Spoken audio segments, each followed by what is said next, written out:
you said, hey, you got to put the oxygen mask on yourself before you can help anybody else, right? So Amen. once I completed my second journey, I wanted to make good on that and followed up with you. But yeah, thank you very much for having me. I appreciate it. I should have included in the bio when you did your introduction, Derek, poor like no money, not a drink, because everybody for as long as I can remember spells my name wrong or asks me to say it 2 or 3 times, right? So it Yeah. just became part of my LinkedIn headline, Yeah. like no money, right?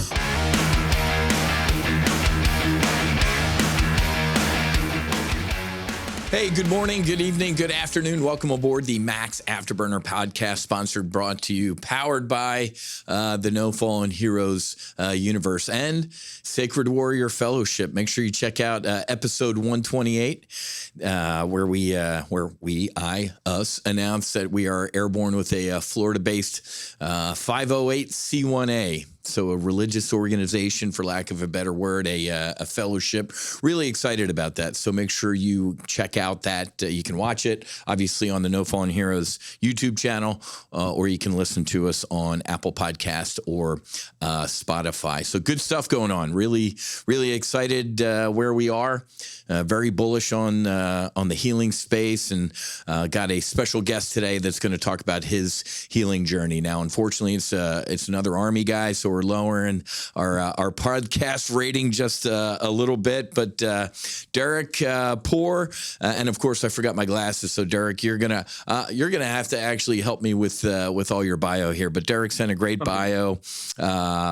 Western Kentucky University. What is that? Big Red. Big Red. Big Red. That's what I thought. Yeah, the Big Red Army guy. So special forces, aviation side of the house.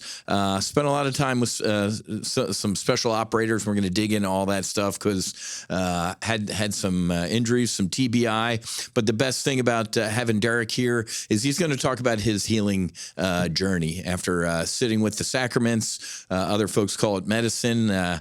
Medicine for the soul, sacraments, but healing. Not only his individual healing, but his beautiful bride, and for his family, for his 3 kids, and everything like that. So, Derek, welcome aboard, my brother. Great to have you.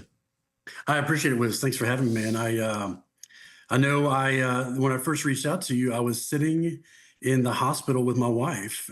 She was in the midst of recovering from a heart attack, and you had posted something on LinkedIn that just really spoke to me. I could feel your passion for wanting to help others heal the same way you did. And I remember I reached out to you and I said, hey man, anything I could do, I would love to help get the message out. And I said, I'm planning to go back for round 2 for myself. And you said, hey, you got to put the oxygen mask on yourself before you can help anybody else, right? So Amen. Once I completed my second journey, I wanted to make good on that and followed up with you. But yeah, thank you very much for having me. I appreciate it. I should have included in the bio when you did your introduction, Derek poor like no money, not a drink, because everybody for as long as I can remember spells my name wrong or asks me to say it 2 or 3 times, right? So It just became part of my LinkedIn headline, like no money, right? What, man, if you were a fighter pilot, what would your call sign have been? Like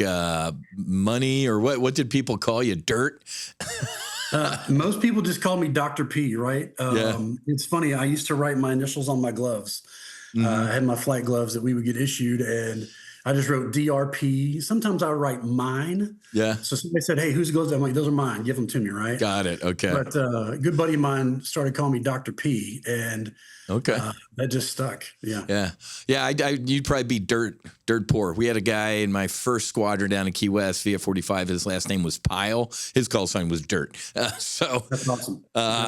So good on you, my brothers. I use the saying, put the ladder down. So good on you for leading with your heart and your truth and putting the ladder down. Because God pulled you and I out of the fire, and he said, go back in and grab somebody else. So give us your executive summary of your military career and some of the things that you experienced. I'm sure there's a lot of highs, but we can kind of focus on the lows and your healing journey and how the medicine ultimately ended up calling you. So I joke about it. I tell people I did 2 things in life I never thought I would do. I joined the army, and I literally stayed in my own hometown. And Mm. so, born and raised in the West Kentucky region, I joined the army in 1998. I was an aircraft weapons system guy. I just wanted a job in aviation because I wanted to fly. My dream was to become a pilot. And I used to watch this TV show with my mom called Rescue 911. Mm. Oh And yeah. Yeah. back in the day, it was the coolest thing to watch these like medevac helicopters land in the middle of an interstate and pick people up and fly them off. I'm like, it's so cool to be able to swoop in and help people when they need it. And so I wanted a job in aviation. I didn't know what it was. My recruiter was great. I can say my recruiter did not lie to me. I might be the only person, right? But got me a job working on weapon systems. I had a year in Korea, which is not like the real army. I just came from a friend's retirement ceremony. He said the exact same thing. His first duty station, Korea, not the real army. But then I spent some time in Georgia, and while I was there, 2000 to 2002, I started to kick around the idea of doing something else. I'd heard about special operations aviation, and so I had a few conversations, filled out a packet, went through the volunteer process. 9/11 happened. I actually got a letter letting me know I'd been accepted to the unit um, in August of 2001. And so, September 2001, I was ready to go. But finally arrived at Fort Campbell in 2002, got here, and from 2002 until 2011, for about 9.5 years, I was on a pretty constant deployment cycle. Um, I had a total of about 3 years deployed. Those were very short, what we would call rotations, but ultimately they're considered and counted as individual deployments. So Hmm. I don't say it to brag, but I say it because it makes me think about how much time I spent away from my family. But Yeah. in 9.5 years, I had 21 individual deployments. Wow. And I can send you a DD 214, right, for anybody who thinks that's bullshit. But I say that because, all I wanted to do was just stay doing the work, man. I just wanted to stay gone. I was loving everything I was doing, working with some of the greatest Americans, put on the face of this earth between the aviation assets and the ground force. And it was just a miraculous place. It was a wonderful place to be. So anyway, Hmm. um, my time there, I worked primarily on weapon systems. I kind of worked my way up. I was a first line supervisor. I was a section sergeant, right? So I was kind of in charge of maintenance operations. But a time came where I had two opportunities to pursue. One was go pursue an opportunity with another unit, and the other one was become an instructor in my unit in our organization, our training company. And so um, I went the route of the training company. I took it as an honor to be asked to serve as an instructor, one of the first people, if not the first, sort of face of the organization that individuals are going to encounter. So for a year, I primarily worked on the range for our enlisted and officer classes that would come through. And then at the end of my first year, I was asked if I would take over training for the officer program. And so every officer that we had, be it a warrant officer, commission, JAG, aviator, didn't matter. I had them for at least 18 days of training. And so it was great to interact with them and just work with them and treat them like we would be shoulder to shoulder down on the flight line Hmm. sometime. But it was great. I missed all the fun things I'd done in the operational role, right? So I got to serve as a jump master, which was a lot of fun. I didn't really enjoy jumping out of planes as much until I started to understand all the backside support and all the backside activity that goes with it. So Hmm. it's kind of like Fight Club, you don't talk about it, but when you're in it, you get to see how cool it is. Yeah. And so I loved jumping and serving from that aspect. But so my time as an instructor was really great. That's when I suffered a head and neck injury, a combatives related event. I had a rotational neck injury in February of 2013. The same week, my wife had essentially a stroke event. She had a spontaneous dissection Oh my for God. left internal carotid artery. I know you said my background and my history, but they all kind of merge, right? Yeah. With my wife and stuff. And Okay. so she recovers from that, and then we fast forward to August of 2013, and another combatives related incident. I impact the wall with the crown of my head. I tell people it's kind of like the old Jake the Snake DDT move, right? Where you bam, snap them and drop them on their head. Yeah. But I my head and neck absorbed the impact of myself and another guy about 250 pounds into the wall. Mm. And from that moment until now, this day, I've had a headache every day that it will, it may die down, but it doesn't completely go away, Mm. right? And then with that is, chronic migraines, initially. But I say all that to say, my unit was amazing in allowing me to sit another year in that instructor position where I could still be of relevance and benefit to people Hmm. while my wife's health was a factor. And then once that kind of settled down, they moved me into a program office where I worked with everything that was basically not an aviation platform. So if it was a box, a weapon system that was strapped onto the aircraft, the office that I was in and the staff that we had, they were the subject matter experts on that. Hmm. And so it was great to work with them as well as our other program offices that worked on procurement, systems integration. We did the long-term sustainment of things, but it was great to work with the end user, the guys and gals on the flight line that needed that equipment, Hmm. and to be on the backside of it to see how the magic happens in support of the warfighting unit. Sure. So getting to work with some industry folks, getting to problem solve was something that I really enjoyed having the opportunity to do in that role. And so I retired in 2019, and in that same time frame, I started work, do workforce development here in the local area, connecting transitioning service members and military spouses with employment opportunities, education opportunities, and training. So whatever they want to pursue, I work with them to help them make those connections and get them on a successful path. Mm. That's awesome. Okay, so and that was the 160th, right? The Night Stalkers. Correct. Yes. So 160th Special Operations Aviation Regiment, the Night Stalkers here at Fort Campbell. Yeah. So It's been folks, 17 years. that's an elite group, man. I mean, you guys were in it all. Whenever anything aviation helo related, special forces guys, you were it. Yeah, that was the eye-opening part for me was once I got into the unit just to see the amazing people that we got to work with. Hmm. And then just over time, continuing to see the same people. I have as many deployments as I do because the op tempo that we had, it was directly to support our customer. Yeah. And our we had multiple customers that had different op tempos, different training cycles, deployment cycles.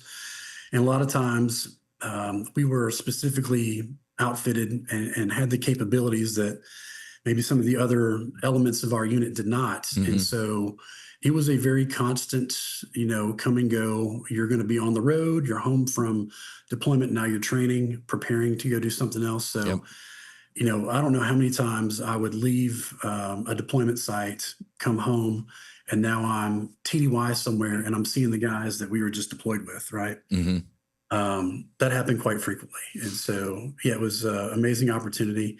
My last deployment was 2011. And, I couldn't wait to get back downrange. And that's all I wanted to do. And I came out of the instructor job and didn't have that opportunity. And it was really, at the time, it was really kind of, I don't want to, but Hmm. it really made me feel like, man, can I still contribute? Am I still part of the team? Yeah. Am I still part of the club? Right? You know what I mean? Yep. And so, yeah. The and that unit saw a lot of losses too. You guys. Yeah. So we have we actually have a memorial Yeah. on the compound. And when I arrived in 2002, I believe there were 47 names on it.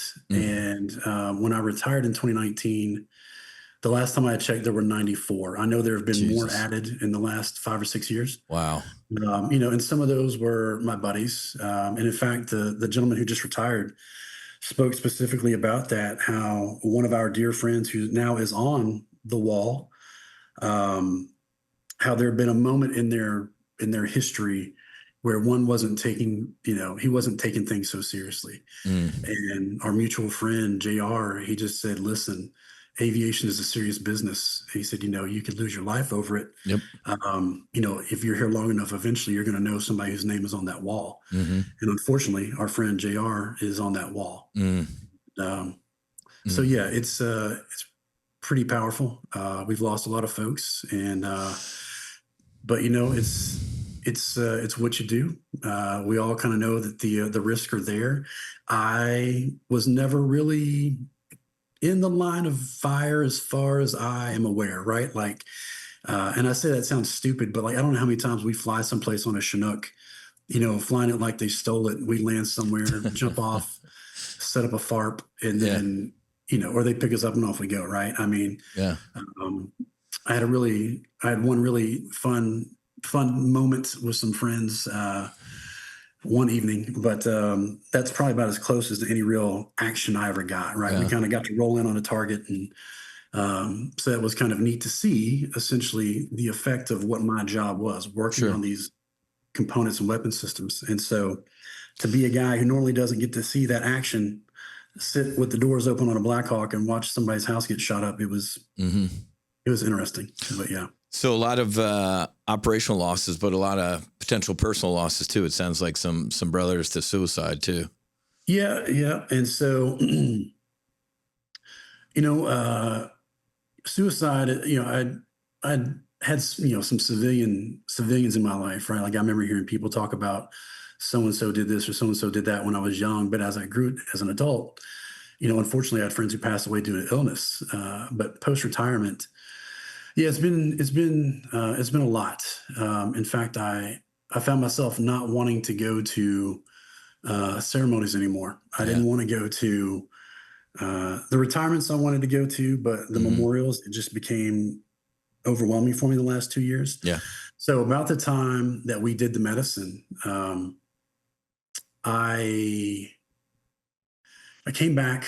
So my first journey, my first trip I went through the VETS program. And if I'm sure your listeners are familiar with VETS, but Veterans Exploring Treatment Solutions were fantastic. I actually reached out to them because my wife pursued it before I did, right? She applied.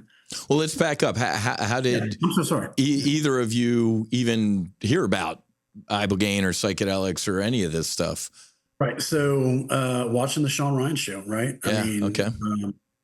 I was in another job. I was working as a contractor for a while with my old unit, and listening to a podcast, and he had Marcus Capone on talking about vets and ibogaine treatment. Mm-hmm. I'd heard a few other guests talk about going down to Mexico to do treatment for TBI, but I didn't know what it entailed. Mm-hmm. So I listened to the podcast, and they say the medicine will call to you when that time is right. I had a former commander who actually reached out to me and said, "Hey, Derek, this guy just contacted me. He works for a nonprofit. They do some stuff with mental health. Why don't you reach out and talk to him?" And he's like, "I know you used to do work with veterans." And so I reached out, and the gentleman, he actually worked with Jesse Gould. So it was the folks from Heroic Hearts. Yeah. And so we had the conversation with them. And, I come home one night and my wife and I are talking, and this is what I tell everybody. We were watching a documentary called How to Change Your Mind. There you go, Michael Pollan. She hates documentaries, right? But for whatever reason, she's like, "Okay, we can watch this one." And so, dude, I came in from work the next day, and she said, "Hey, I need to sit down. I need you to sit down. I have to talk to you." She said, "I called somebody from the program we watched last night." And I'm like, "What are you talking about?" She's like, "I called somebody from MAPS." I said, "Okay." She said, "I've got a point of contact, here locally who can do some coaching for me." I said, "Okay." And and then she said, "And I've got somebody who can, so I've got a point of contact for somebody who can, do X, Y, Z for me." And I was like, "Well, time out." I was like, "The first two I'm on board with." I was like, "Number three, we can't mail things. It's illegal to put stuff in the mail, right? And to ship it, right?" I was like, "That's how the DEA ends up at your house." I was like, "So let's find an alternative route," right? And to point out the significance of this moment, we will have been married 27 years this December. At the time, it's been about 2.5 years. She was 24 years. I had never seen her that laser focused on anything. And I speak about the coaching. She had a coaching session where she drove 6 hours round trip for a 90-minute meeting. The day after, she had a pain pump removed from her abdomen that she had had for the better part of 9 years. Wow. It delivered a fentanyl and bupivacaine combination drip through a catheter into her spine, Oh my her God. spinal column, her hips for avascular necrosis. And she's so like, I'm on board with the first two. And she's like, and I got somebody in Costa Rica. And I was like, time out. We're not doing that. That's not how this works. So I was like, let's start talking to some people. So we reached out to Heroic Hearts, got some information from them, looked into vets. So she applied to vets and they said, hey, honey, we have funding available for you, but your veteran needs to apply. Mm-hmm. And I was doing this comparison thing where I'm like, well, I've heard the guys that have been through it. I'm like, I didn't have that background, right? Like, Mm-hmm. I wasn't one of these guys. But I did it so she could do it, right? Mm-hmm. And so she could go through that healing journey. So she had a beautiful women's retreat with, she was treated with psilocybin, 5-MeO. Mm-hmm. And she came back from that. She looked great. But what she told me later was that before she left Mexico to come home, she realized that wonderful feeling and that glow was already starting to dissipate a little bit, right? Mm-hmm. And so she came home. I left the next day for my trip and had an amazing experience with Trevor Miller and the folks at Ambio Life Sciences. Mm-hmm.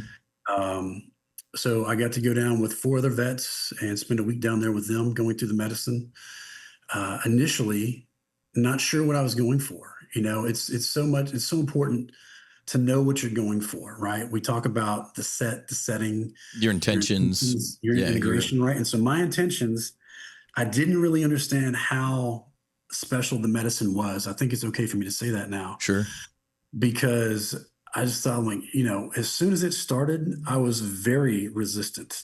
It started with the audio stuff, and I'm just like, yeah, I'm not digging this, right? You're talking about the onset of the Ibogaine. Of Ibogaine, yes. And so I remember even up to the point of taking our first dose, I thought, something's going to happen. For some reason, I'm not going to do the medicine. I will still get something of benefit from it. But I did, for whatever reason, I was going to get to the point of actually ingesting it, right? And then when I did, I'm like, oh shit, we're doing this, right? Like, here we go. No turning back now.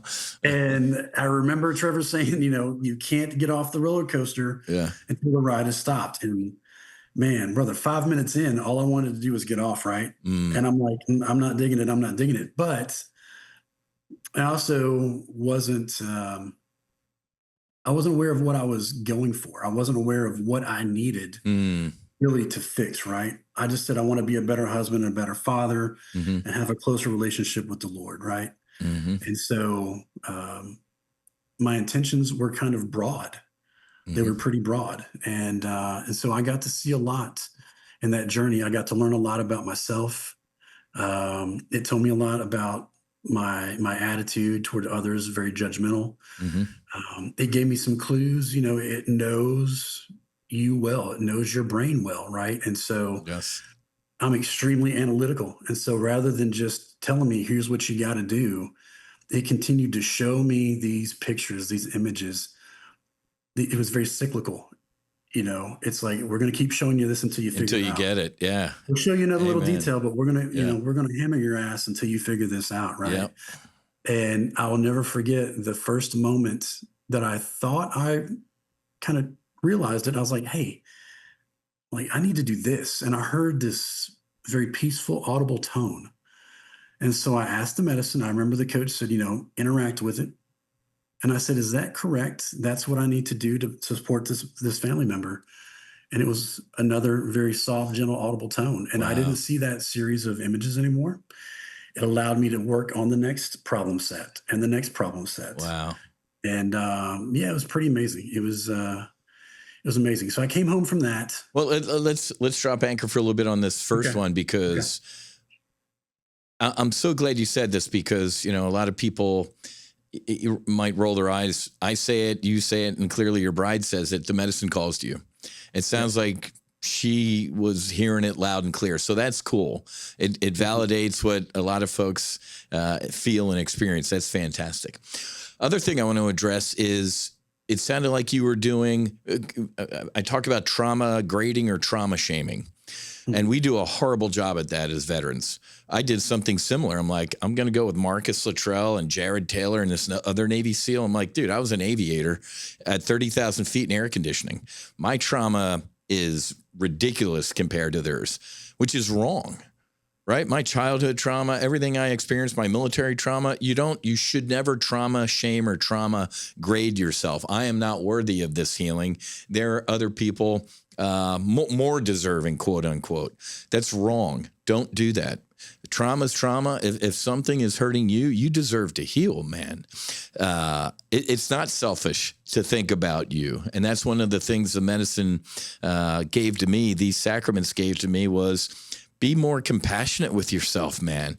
Be a little bit more gentle on yourself. We got to focus on you. And I absolutely love what you said about the medicine. And anytime I saw something that wasn't for me, I'm like, wait, I want to look at like God just kept pulling my head away like that. So it will show you repeatedly what isn't for you, or if it is for you, until you get it.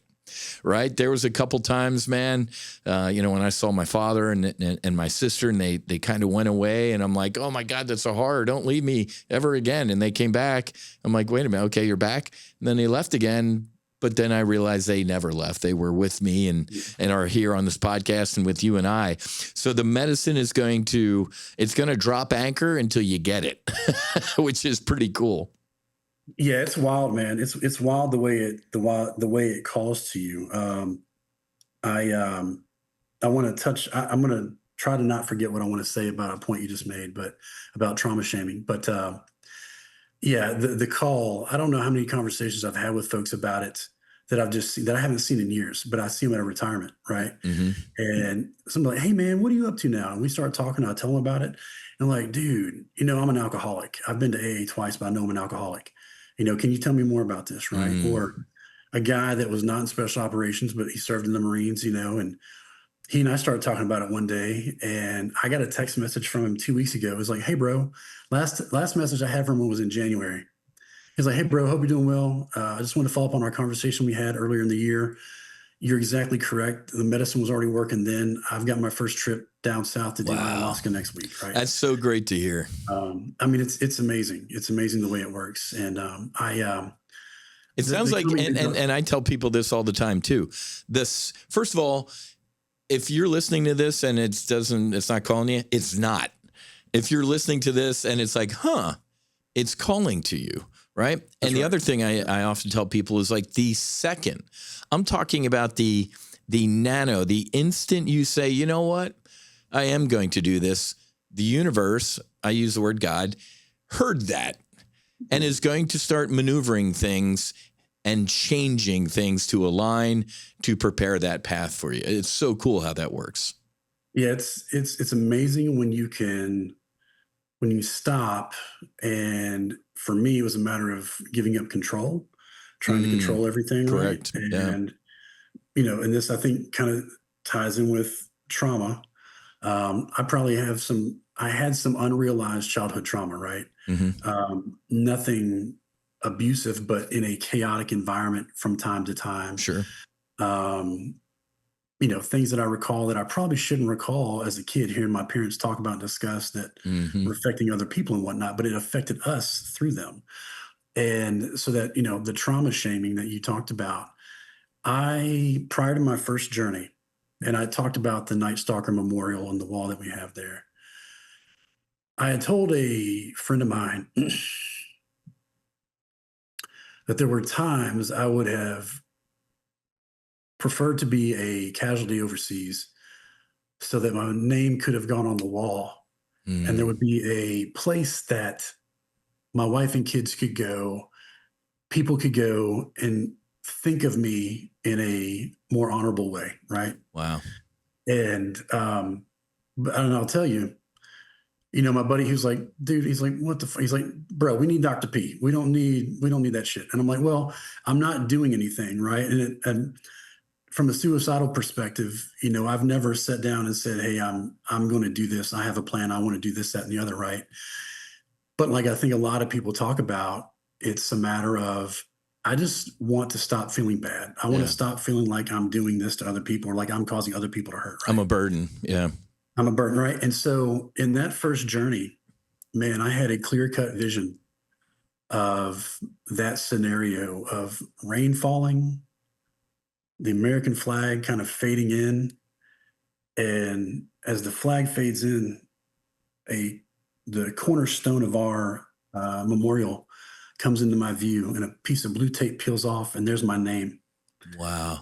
And I can see like the 3,000-foot view above the compound. I can see the Memorial Day flyover, the missing man formation, the alumni dinners, the get-togethers, and I can see the people talking to my wife and kids and saying, "Hey, Derek loved you guys. He always talked about your dance, your volleyball, playing Nerf with you, and he Mm. loved you dearly. He always talked about how much he cared about you." But in my vision, seeing that, I'm like, yeah, that's all bullshit. They know that's bullshit. They know I was a terrible husband. They know I was a terrible father. Oh, wow. And then it showed me these potential scenarios that could have happened with my family, with each one of my kids, with my wife, had that potentially been the case, right? Hmm. Um, and so, sorry if you're picking up some background noise. That's my old grandpa. I'm trying to get settled. No, no, no. It's all good. Absolutely. But yeah, so it showed me those things, and it wasn't until this second journey that I felt like it was okay to forgive myself for things and to love myself, Mm. right? Well, But but before we get in the second journey, let's yep, talk integration. yes, So after your first journey and your bride's journey, talk to us about the integration and why you decided to go, or why the medicine called again, the sacrament. right. So and so my stories, I get so far off topic with them, but they always come back full circle. So thank you for keeping me on track. Mutual support. So the integration was difficult for my first one. Like other guests, I'm sure are aware, or folks who have been through the process, been to the medicine. You hand over your phone at some point in time. You receive your phone, get your phone back, and so I get my phone back, turn it on, and I have a text message from an old friend of mine. I don't acknowledge it. I'm just going to wait, And so the day after, I spent a day in San Diego. I spent a day and a half, 2 days in San Diego. So I have a friend of mine. I reach out to him, see what was going on. What was the text about? He calls to tell me that his son has passed away. Mm. Very, disturbing set of circumstances. The next day, I have a weird interaction. And I don't know how this sounds to listeners, but I was kind of propositioned by a massage therapist, which was really unexpected. Wasn't expecting anything like that. Made me feel very uncomfortable. Mm. Because I had some pretty crazy things happen to me early in my military career that I had kind of suppressed and buried. And, I had some things that, wasn't really happy about talking about, but, Hmm. so he kind of took me back down that road of, feeling like out of control and somebody's doing something to me that I don't appreciate or I don't like. Mm. Right. Okay. And, so I get home So it's from this is a good point, that the yeah, medicine is going to surface some things that you might not even know you were carrying around. These sacraments are self-cleaning ovens. yeah. It brought up stuff I didn't know I was still carrying, like you just did, and it's the ultimate disinfectant.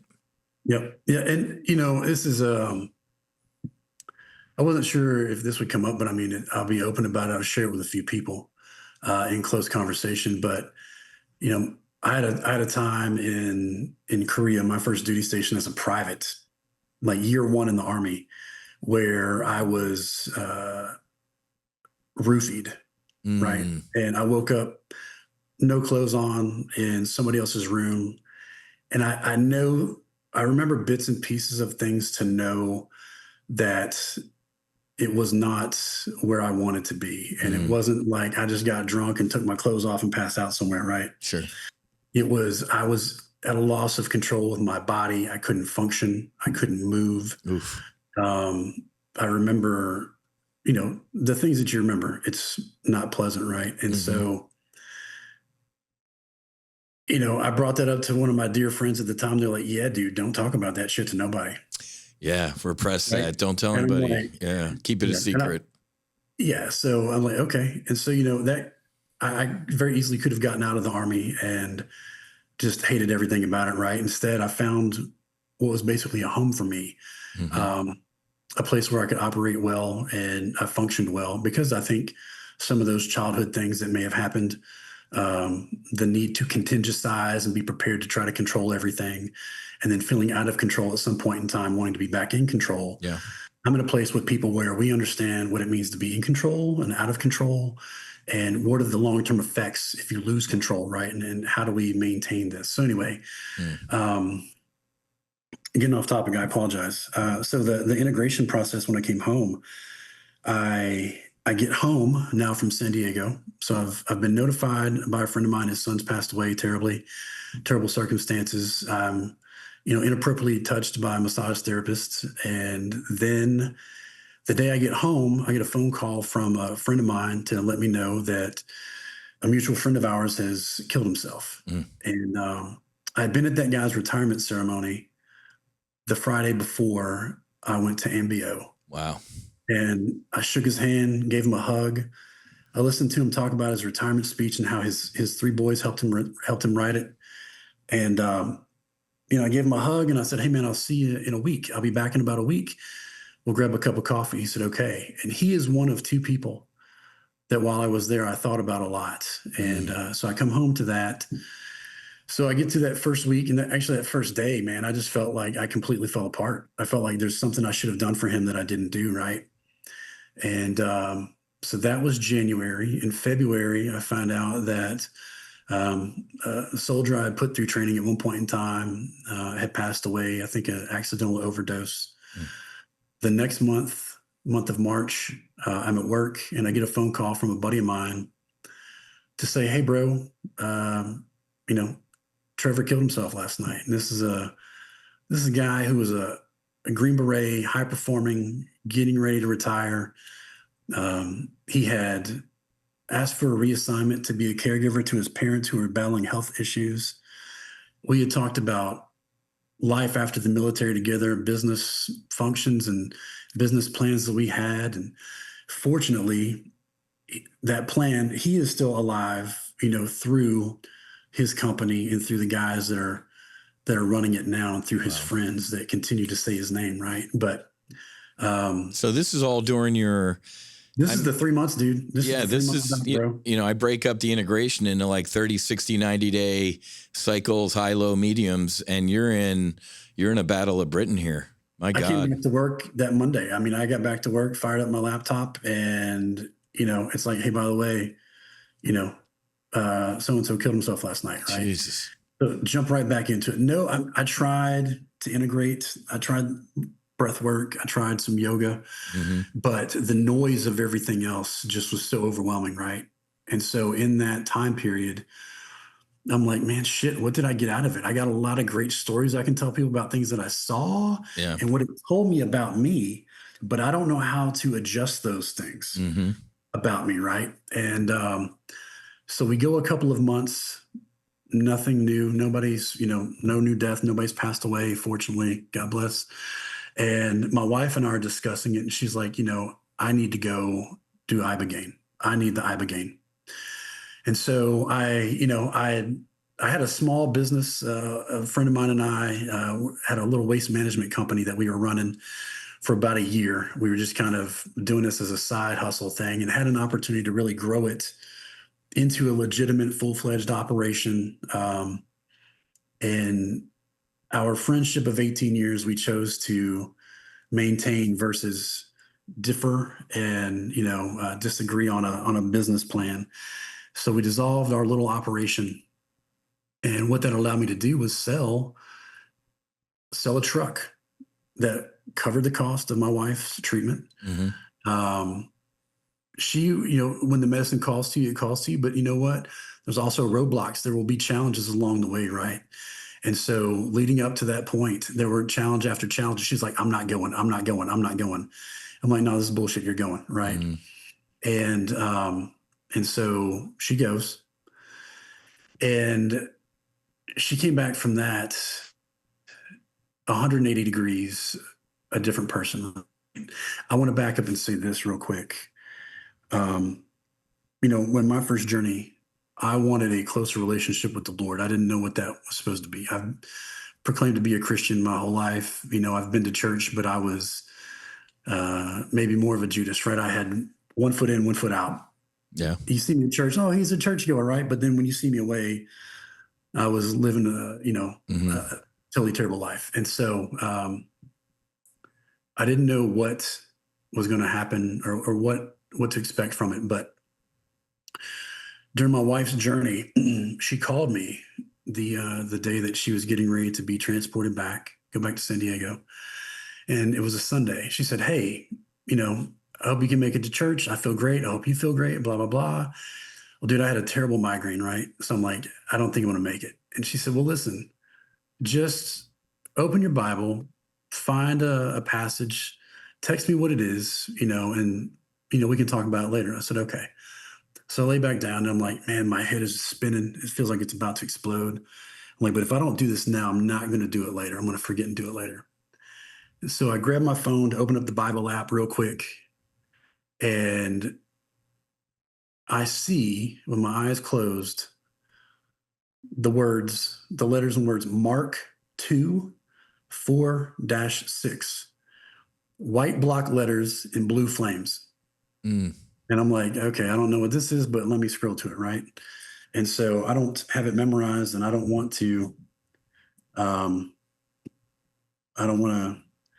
you the wrong thing, and you can look it up later if you would like, but it's essentially about how Jesus healed a paralytic man and how the crowd that was coming to see him was so large. These three men couldn't gain access through the door. So they removed the roof and they lowered the paralytic down. Mm-hmm. Right. Mm-hmm. And so I just texted to her and I was like, here's what I read, Mark 2:4. And so she calls me and she's like, why did you pick that? And I'm like, I don't know. And she's like, what did it mean for you? And I'm like, I gotta be honest, baby doll. I was like, my head was killing me. I was like, I saw it and I just scrolled to it. And so she said, well, for me, she said, that was the confirmation of how powerful this is. She's like, I was the paralytic. She said, I was ready to give up.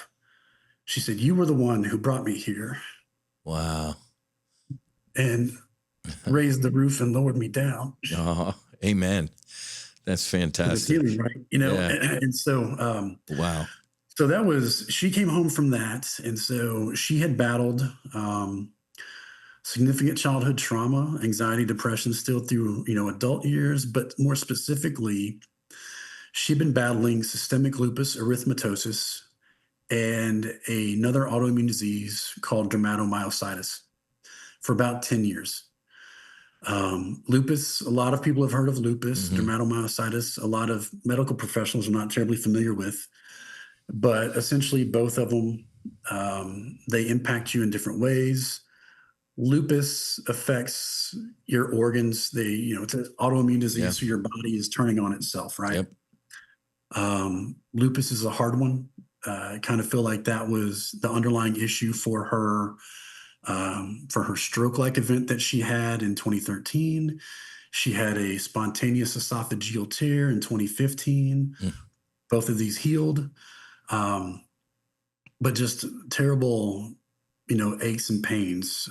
She had been on a fentanyl pain pump for 10 years, right? Mm-hmm. All of these things. She had intravenous gamma globulin infusions every 2 weeks. Jesus. To help keep this dermatomyositis rash that she would develop, at bay. And tragic seeing her suffering through it initially and then, finding treatment for it. It's like, that's great. Well, when she came home, she said, hey, I'm not doing my treatments anymore. I was like, okay, why? And she's like, I had a very clear message that I don't need to, and that I'm getting my port taken out. And I was like, Wow. well, stop traffic. Like, what are you talking about? Yeah. And so she's like, look, and so she explained to me what she saw on her journey, the message that she heard and felt. And she said, this is healing me. She said, but I also felt like there's poison in my body. I've got to get poison out. Wow. And so here's the miraculous part, right? Here's how it all works and comes together. She's been treated in Nashville at Vanderbilt University. And her doctor that she's been seen for by about 16, 17 years now, she went to him and said, hey, I don't want my treatment anymore. And he's like, well, what are you talking about? She said, I've been through this amazing experience and I was treated with this amazing plant medicine. And this is how I feel. And this is what I want to do. And he said, well, let's do some blood work and see how you look. So it's 60 days, 30 days, 60 days, 90 days. Perfect. There's no sign right now that she's had these conditions. Oh Her my lupus, her God. dermatomyositis are both in remission. Um, and the amazing part of that is what's really fortuitous for us at that time. She was able to go to him and say, hey, listen, I know this sounds crazy, but currently the University of Kentucky is considering a clinical trial. They're looking at putting upwards of $40 million into researching this plant, Yeah. see if it can help with the opioid addiction in the state of Kentucky. Mm-hmm. So that gave him some reason to pause Mm-hmm. and have had that conversation and listen to her. And so, yeah, she's been symptom free for the last 2 years. Wow. And for her mental health and what it did for her and our family, right? So she went from a position of 90% of the time you would find her in the house, like in our recliner, because that was the only place she could physically go and sit and find comfort. Wow. And so our son would come home from school and, she's got some depression going on because of the pain that she's suffering through on a daily basis. And now anxiety is ramping up because he's going to be getting off the bus here in just a little bit. And I need to be able to I got to sit be there. mom. Yeah. He was working with him, right? And couldn't. And she came home, and within 2 days, she had gone through the process of getting him set up for homeschool. She had converted a spare bedroom into a classroom, Oh my God. and she started homeschooling him. She was teaching, math, English, Spanish, Oh my God, man. everything, man. It's beautiful. It was beautiful. Jeez. Unreal. That sounds like a life-saving and changing experience for her. 100,000% for her. I mean, life-changing for her, undoubtedly. Life-changing for all of us. I got to a point where I felt like I needed to catch up. Like I got to go back so I can catch up, right? And ultimately, the calling for me was she started to point out that there were some things regarding, my TBI, the kind of quick to anger, the attitude, and all those things was starting to be a factor again. When I came home from my first journey, I'd worn the TBI transition lenses glasses. I was able to stop wearing those. Actually wearing them made my headaches a little bit worse. So I stopped wearing them. And then my tinnitus. I know you said something about tinnitus when we first started. My tinnitus went away for 18 months. Wow.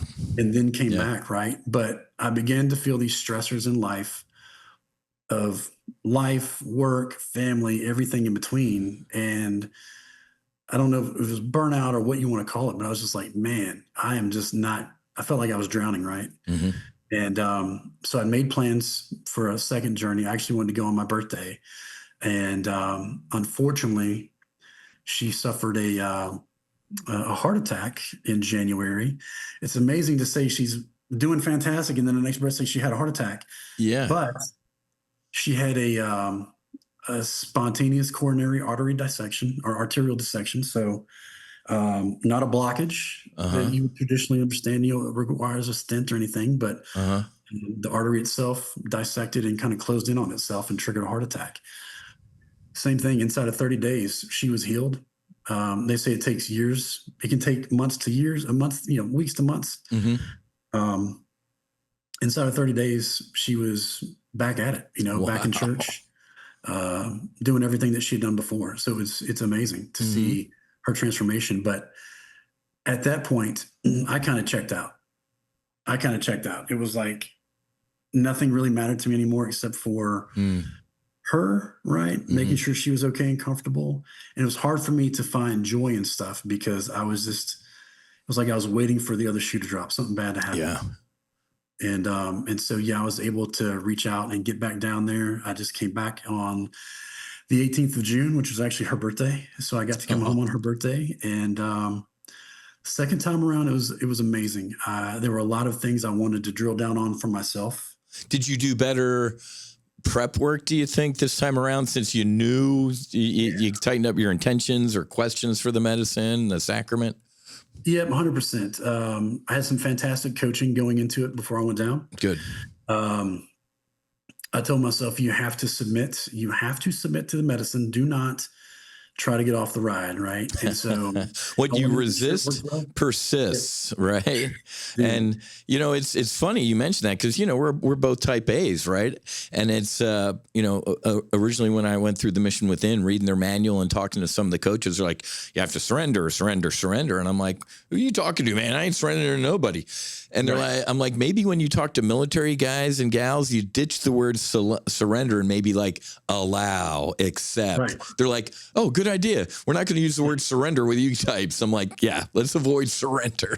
That's a good call, actually. It's words. We say words have meaning, right? I had a boss that said Exactly. words have meaning. Yeah. And so that's a great way to look at it. But yeah, the prep work for me was big. I fasted throughout the week leading up to it. Right, I cut out the caffeine, but Hmm. uh, I fasted in that I allow myself one really clean meal a day, um, because I want to be as primed as I could going into it. Right, Hmm.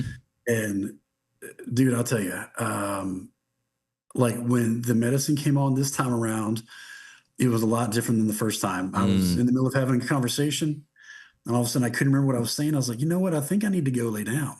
And I went to the provider. I was like, hey, I'm starting to feel the buzz a little I'm bit, ready. right? Starting to feel some stuff. He's like, well, let's go to the treatment room, and Uh-huh.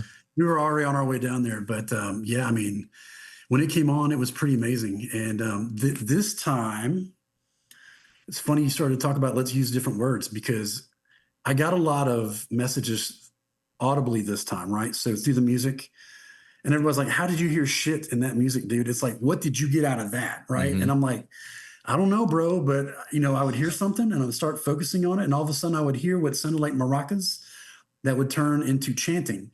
And then it would turn into yelling at me. And it would be something as simple as submit, submit. Mm. Like, if there's something you're fighting, submit and give into it. Hmm. And the other thing I did going in this time was I told myself I would not remove my mask until, until I felt like I was done, right? First time around, I saw a lot of things that I was not prepared to see, Hmm. that I needed to see, right? And I would just take the mask off. Let me change the chapter, right? And I don't think I got out of it what I needed, right? Hmm. This time around, in moments where I might feel uncomfortable, I would say, nope, you need to see this. You need to see this. And to speak to how literal the medicine will works with you and will engage with you, I began to see something. I began to see this thing appear, and I was like, "Oh man, I don't want to see that." I wanted to see it, right? But like my first year was like, "Oh shit, Yeah. you gonna show me this thing now, right?" And it just dissolved. I was like, "No, no, wait, I want to see it. I want to see it." And it was like, "No, you've said no." And Mm. so yeah, I spoke to the medicine and I asked it. I said, "Why will you not show me what I am asking to see?" Hmm. Right? And the lead up to that, one of my intentions was I wanted to understand what my trauma was. My child, if I had childhood trauma, what was it, right? And the beauty in the coaching, both beforehand and while I was there, we had an amazing coach there. She said, "Is it important for you to understand what it was, or is it important to you, or is it more important for you to be able to move beyond it?" Mm. Right? And I'm like, I don't have to know exactly what it was to be able to move beyond. True. So I asked him, like, why will you not show me? And this beautiful message appeared. It was like peace and calm. These beautiful white letters that just popped up and a question mark. And I said, yes, I have peace. And yes, I'm calm. I said, you know what? Thank you. Hmm. I don't need to know, but you can help me move beyond. Right. Amen. And yeah. And then, I laid there for a little while and um, this was a much more beautiful experience than the first time around. It's always an ass kicker. I mean, I don't want to make it sound like it's easy peasy, right? But No, uh, it is not it, fun. It's not recreational. You oh, feel like you got hit by a bus driven by God, you know? well, I mean, so like right after we got done, I went downstairs, left the treatment room, went to my room, and there was a gentleman sitting outside, and so myself, and one other attendee, we were the only two folks who had done it one at a time. And so I walked down, and he's like, "Bro," he gives me this big bear hug, and he's like, "You guys have got elephant balls of steel to do this shit a second time, right?" He's like, "I was not expecting Yeah. that kind of an experience, you know." And I'm like, "Well, it gives you what you need. It gives you what you're supposed to have, right?" Amen. And if it's a Yeah. kick in the nuts, it's a kick in the nuts. My wife, she Exactly. said, she's like, I was like, I couldn't function the first time. Going to the bathroom, somebody, I think, pretty sure toted me, carried me right to the bathroom. This time around, it Yeah. was much easier. But Yeah. my wife, she's like, "No, dude, I just got up and walked." I'm like, "How Wow. could you function?" She's like, "Very clear cut messages, very clear cut messages." Yeah. She's like, "Yep, I need to go to the bathroom. Just get up and walk." It's incredible, man. The medicine impacts these sacraments hit people differently. First time, 12 to 14 hours, I was in a cocoon. I couldn't move. I felt like I had 20 weighted blankets on me, like rolling on my side at one point took like an hour and a half. One of my buddies, he was like a giraffe on roller skates trying to go to the bathroom. Somebody else was, had to help him. So yeah, it's interesting. And from time to time, it's going to shift too. It sounds like you had a completely different experience. Yeah, completely different. So I mean, I had a lot of visuals, but nowhere near the volume or what I would call the intensity as I did Hmm. the first time around. But more of my messaging came through the music. Hmm. Um, and physically, I think I prepared better physically, mentally, across the board, spiritually going into it. And Awesome. so that journey was not as physically taxing. Yeah. I remember, when I first got there, I was a little disappointed that I didn't know if Trevor would be at the house, right? And Trevor Miller's a fantastic, fantastic individual. My wife and Oh I yeah. were guests of his at an event in Louisville that he did a couple years ago in 23, where we got to meet Lamar Odom. Mm. He was talking about his journey. Yeah. We got to watch his documentary and hear about the effort in Kentucky, that was ongoing at the time, and met Brian Hubbard, just an amazing individual as Yep. well. And yeah, so Just some and incredible humans in this space right now, man. it's unreal the way in which it can work, right? And the way it can pull you into it Hmm. and what it offers you. But I was nervous I was like, man, I hope I can see Trevor. And so he came down, he realized, I was in town for that particular visit. He swung by to visit with me, and it was great being able to see him and chat with him. But yeah, I'm so much more prepared, and there's a lot that goes into it. But the coming home this time around, I made the point of being intentional. I wanted to do the integration work. So I took a week to not go back to work. I took a week off, and I found a place as close to the middle of nowhere as I could get. Mm. I found this little Airbnb on the north side of Joshua Tree. Oh yeah. Yeah. And so, yeah, I mean, like right outside 29 Palms, I have a Marine buddy. He's like, "Dude, why in the hell are you going to We don't 29 even want to Palms be here. to relax, dude?" And I'm like, "Actually, it's not that bad, bro." So I was, I'll share this. I wanted to do absolutely nothing. It was kind of like that line from Office Space. I did nothing, and it was the greatest thing I could have done, right? Yeah. I woke up when I wanted to wake up. I fell asleep when I wanted to fall asleep. I left the TV off. I listened to music on the radio. And I spent the better part of 4 days just waking up, go outside, beautiful 5 acre, property. It's surrounded by nothing. It's so beautiful, fenced off, give me some privacy, outdoor shower. So I will tell you, I would wake up, lay out on the day bed, watch the stars, the moon, wait for the sun to pop up over the mountain. Mm. I would go do some naked yoga for about an hour, right? Like, I'm like, this is the only time I'm going to do this shit. So I'm going to knock it out, right? I'm going to integrate as much as I can. Yeah. Man, have coffee and just sit and be alone. Just and be. listen to some music, listen to the Ambio playlist that they have on playlist. Spotify, right? And I'm just like, Yeah. let me get into it and just be, and sit with myself and like and if I begin to feel like a tug for something one way or the other, like why am I feeling that? Why do I Mm, think I want to turn on the TV? Do I want to turn on the TV and listen to the news? No, I don't. Right. So what is it? Is it just a habit thing? Maybe it's just a habit thing. Okay. hmm So I don't want to do that anymore. So I'm not going to do it. And it's been really, really amazing. That week, that initial week did me a lot of good so that I was able to come back home. I could have had that time to sit with myself, to think about what I heard, what I saw. How do I need to integrate that and those messages into being this better version of myself that I deserve, Yeah. as well as my family deserves, right? And so I would tell people I just wanted to walk in the door and my wife and kids see me with the same smile and enthusiasm as my buddies do when I haven't seen them in a couple years, right? Yeah. And man, that's what it was like when I came through. When I came through the doors there at the terminal and the security doors, and I could see them, waiting for me. Mm. I wasn't sure if my wife would recognize me. One, to be honest, I'd shaved my beard. I hadn't shaved in 3 years. I was like, she hasn't seen my face in a while. I'll let her see my face on her birthday. Yeah. But like the smile on her face and my son's face and look of joy, it was like Oh, that's what I had been looking for, amen. for so long.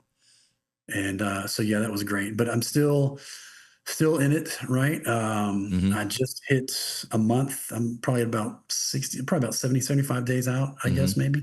I don't do public math, but a little over a month and a half, 45, 50 days. And I still feel good. I'm still staying away from caffeine. Caffeine's great if you want to do caffeine, but it was something that I found, helped me if I cut it out, hmm right? And hmm so avoiding that. People don't, I tell people ibogaine is an incredible addiction interrupter. Mhm. Alcohol, caffeine, porn, heroin, you name it. Yeah, It's gonna give you. It's not a magic pill. It's going to be an interrupter. What that's you exactly choose to do with that after it interrupts it for a while is over to you. I mean, I was a coffee fiend, and Susie's making decaf for me for about 6 months. Now I eased back into it a little bit. And same thing with alcohol. I mean, I couldn't look at or smell alcohol for 8 months to about a year. It made me physically ill. Now, if she and I want to enjoy a glass of wine with my steak or my pasta, I can do it. But old whiz, a glass of wine was the bottle, or probably two, just for me, let alone anybody else.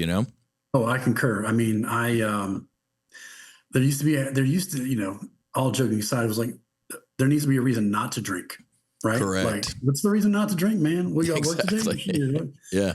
But I mean, um, the ability to stop drink. So I stopped drinking. September 15th, 2023 was my last drink. Awesome.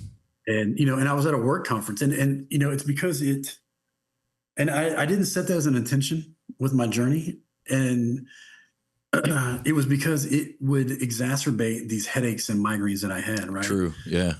And so, at a work conference, I have a little rum and Coke, and I think I'll be okay. And then I'm in the middle of the dinner, and I can't hardly see straight. Wow. And so I go back to my room, and I finally, get some meds in me. I feel better, and no shit, I DoorDash McDonald's at Uh-huh. like 10 o'clock. I go down to get it, and all my friends are still in there, like their nice attire. Like, Derek, what are you doing?